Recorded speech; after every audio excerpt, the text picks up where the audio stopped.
ഇനി ഈ കോളിഫ്ലവർ ബജ്ജി കഴിക്കാനായിട്ട് ഉത്സവത്തിനും ബീച്ചിലൊന്നും പോകേണ്ട ആവശ്യമില്ല. നമുക്ക് വീട്ടിൽ തന്നെ എങ്ങനെ ഉണ്ടാക്കാമെന്ന് ഞാൻ കാണിച്ചു തരാം.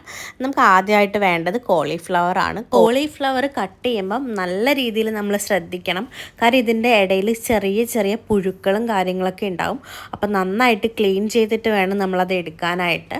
കട്ട് ചെയ്തിട്ട് നമ്മൾ ചൂടുവെള്ളത്തിൽ വേണം ഇത് വാഷ് ചെയ്യാൻ കേട്ടോ. ചൂടുവെള്ളത്തിൽ ഉപ്പിട്ടിട്ട് വാഷ് ചെയ്താൽ മതി. അപ്പം നന്നായിട്ട് നിങ്ങൾ ചൂടുവെള്ളത്തിൽ വേണം വാഷ് ചെയ്യാനായിട്ട്. ഇടയിൽ കുഞ്ഞു കുഞ്ഞു പുഴുക്കൾ കാണും. അപ്പം നമുക്കത് പെട്ടെന്ന് നമ്മൾ നന്നായിട്ട് ക്ലീൻ ചെയ്തില്ലെങ്കിൽ നമുക്ക് വയറിന് എന്തെങ്കിലും അസുഖമൊക്കെ വരും. അപ്പം നിങ്ങൾ അതൊക്കെ നന്നായിട്ട് ശ്രദ്ധിക്കുക. കണ്ടത് ചെറിയ പുഴുക്കളൊക്കെ ഉണ്ടാവും.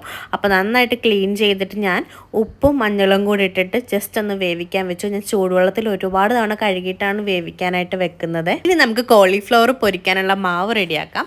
അതിനാവശ്യമായിട്ട് നമുക്ക് വേണ്ടത് 2 ടേബിൾ സ്പൂൺ കോൺഫ്ലവർ പൊടിയാണ്. കോൺഫ്ലവർ പൊടി എടുത്തതിന് ശേഷം 1 ടീസ്പൂൺ മൈദയാണ് ഞാൻ എടുത്തിട്ടുള്ളത്. പിന്നെ 2 ടീസ്പൂൺ റവ ഇട്ട് കൊടുക്കുന്നുണ്ട്. നല്ല ക്രിസ്പായിട്ടിരിക്കും. പിന്നെ 1 നുള്ളു ഉപ്പ്, 1 ടീസ്പൂൺ കാശ്മീരി ചില്ലി, കുറച്ച് ഇഞ്ചി വെളുത്തുള്ളി പേസ്റ്റ് ആക്കിയത്. എന്നിട്ട് നമ്മൾ വെള്ളം ഒഴിച്ചിട്ട് നന്നായിട്ട് മിക്സ് ചെയ്യുക. മിക്സ് ചെയ്യുമ്പോഴത്തേക്കും ഇടയ്ക്ക് മാവ് കട്ടയായി പോവാതിരിക്കാനായിട്ട് ശ്രദ്ധിക്കുക.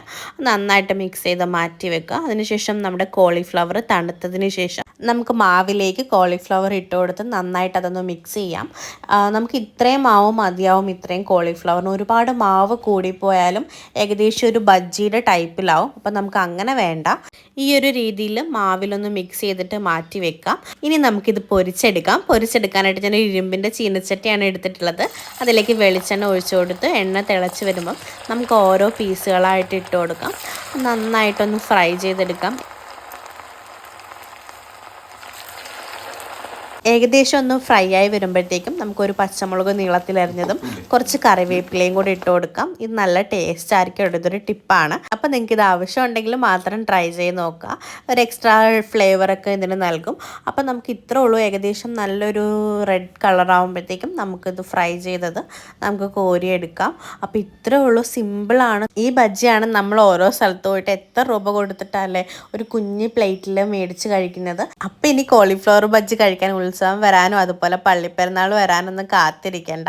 നിങ്ങൾക്ക് വീട്ടിൽ തന്നെ ഉണ്ടാക്കി നോക്കാവുന്നതാണ്. അപ്പോൾ എല്ലാവരും വീട്ടിൽ ഉണ്ടാക്കി നോക്കുക. എന്നിട്ട് അഭിപ്രായങ്ങൾ അറിയിക്കുക കേട്ടോ. താങ്ക്